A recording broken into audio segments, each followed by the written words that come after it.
paz do Senhor e Salvador Jesus Cristo. Aqui que vos fala é o pastor Afonso, aqui na plataforma Salvador, Bahia, passando mais uma vez para trazer uma palavra para o meu e para o seu coração. Nesta manhã de terça-feira, 27/2/2024, o ano, ou seja, o mês já está se findando, o mês de fevereiro. E eu quero desejar nesta manhã, meu querido, minha querida, uma manhã de paz, de livramento, e que toda má notícia ela venha cair por terra.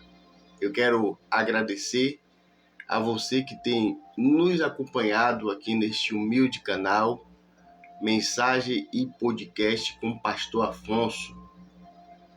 Eu quero dizer para você, meu amigo, minha amiga, que tem dado seus likes, que tem compartilhado, a importância do seu legal. Quando a pessoa dá o like ou legal, o YouTube reconhece a relevância da mensagem e ele começa a propagar. Então, nós fazemos o podcast, nós fazemos a mensagem, mas quem compartilha, quem nos ajuda a compartilhar, é você com o seu like.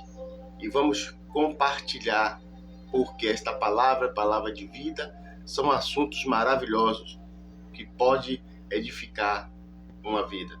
Começaremos nesta manhã com uma oração, pedindo a Deus a direção, a primazia, e eu quero já mandar um abraço para todos, em nome de Jesus. Oremos. Pai eterno e Deus nosso, mais uma manhã que se inicia por Tua bondade. O Senhor está nos concedendo mais um dia. E quero te agradecer pela noite passada e já por a vitória deste dia. Nos dá um dia em paz, Senhor. Que seja glorificado o seu nome hoje e para todo sempre. Amém. Graças a Deus. Apocalipse 21, versículo 4. Apocalipse 21, versículo 4. Que diz assim: E Deus limpará de seus olhos toda lágrima, e não haverá mais morte, nem pranto, nem clamor, nem dor, porque já as primeiras coisas são passadas. E Deus limpará dos seus olhos todas as lágrimas. Todas. Toda lágrima. Toda. E não haverá mais morte, nem pranto, nem clamor, nem dor, porque já as primeiras coisas são passadas.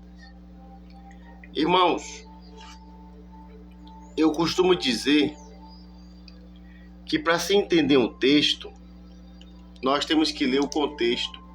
Isso é um princípio de quem estuda teologia, quem estuda a gramática, a palavra. Não se entende o texto sem um contexto. Contexto é o que vem antes e o que vem depois. E lá no Jardim do Éden, Deus ele decidiu fazer um jardim. Ele fez os animais reproduziam segundo a sua espécie.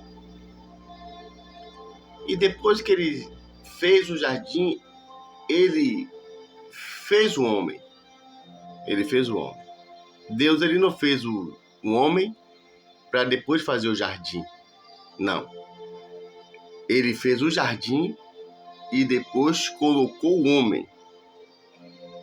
quando o casal ele passou a usufruir das maravilhas que havia no jardim, esse casal ele viviam na total dependência de Deus, na total. Por quê? Porque Adão não trabalhou para encontrar um fruto. Eva não trabalhou para usufruir dos rios, das águas cristalinas, da paz, dos frutos mais deliciosos que existem nesta terra. Eles viviam na dependência de Deus. Eles não plantavam para colher. Eles não plantavam para comer. Tudo que eles tinham vinham diretamente da mão de Deus. E conhecendo a história, lá em Gênesis capítulo 3, versículo 5, e vendo a mulher que a árvore era boa, pegou do seu fruto e deu. Lá no versículo 5 diz assim: morrereis nada. Deus assim falou, porque no dia que vocês comerem, se tornarão igual a Deus. Se tornar igual a Deus para quê? Para ser igual a Deus simplesmente? O que é que passava na cabeça do casal? O que passava na cabeça do casal é que passa na cabeça de todos os filhos quando está de menor. Crescer para ficar independente. Só que nesta vida não existe independência, principalmente do homem para com Deus. Independente, ser igual a Deus, o fruto. O que é que Adão e Eva queriam? Queriam fruto ou queriam se tornar igual a Deus? Porque a Bíblia diz que o fruto era bom para dar entendimento, para dar sabedoria. Adão e Eva não queriam sabedoria, porque eles tinham o Deus da sabedoria. Lá em Provérbios 8:22, diz que a sabedoria foi possuída por Deus antes da fundação do mundo. E quem tem Deus não precisa de uma árvore de sabedoria. Quem tem Deus não precisa de árvore do conhecimento. O que Adão e Eva queriam era aquilo que eles nunca iam conseguir, é ser independente. E quando eles pecam, o nosso Deus vai começar a dar uma lição de vida para a humanidade acerca da dependência da humanidade para com ele. Quando Deus chama Noé para construir a porta da arca tinha 13 metros depois de pronta. Deus providenciou a madeira, os betumes, Noé construiu mais seus filhos, mas na hora de fechar, tinham que chamar a mão de Deus, porque o texto diz que Deus fechou a arca. Quando Deus chamou Abraão e Sara para não ser pai de grande nação, Sarai era estéril. Deus queria ensinar que Adão ia ter relações com Eva, porém quem abre e fecha era Deus. Quem abriu a madre de Sara foi Deus.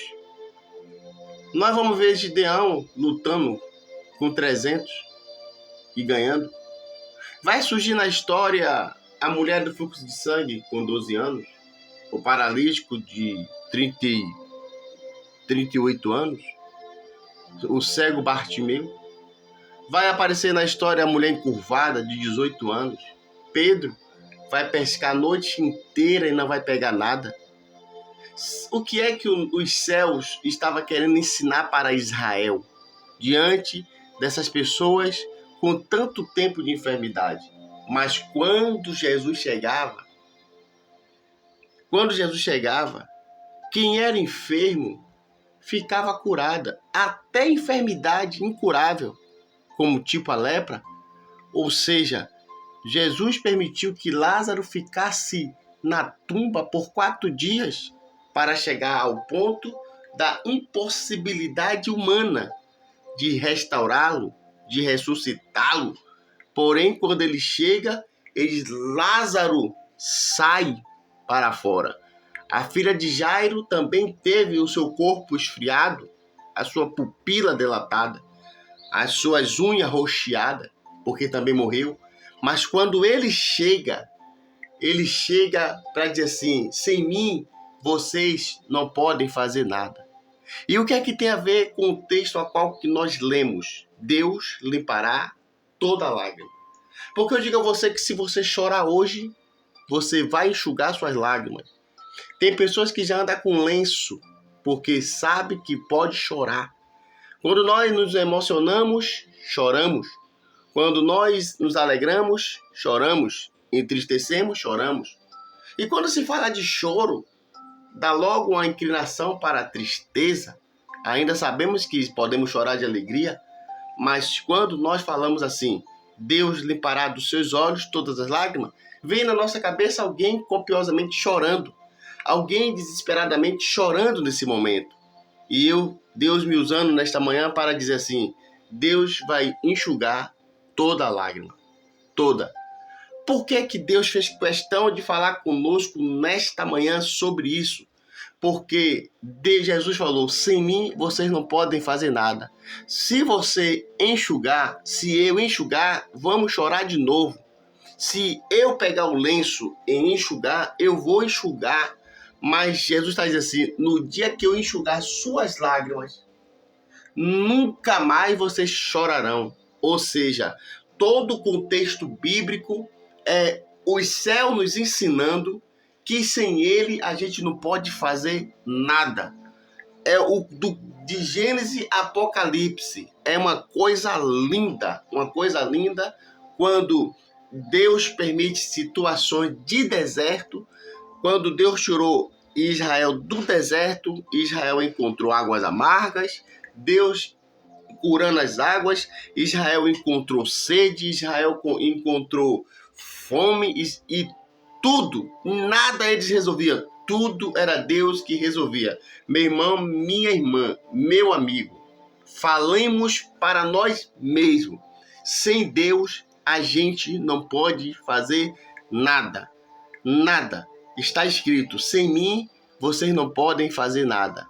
E ele está dizendo assim, ó: hoje eu enxugo, no dia que eu enxugar, a nação, o mundo não chorarão jamais. Até a última lágrima, nós somos dependentes dele. Até na última lágrima, nós somos dependentes dele.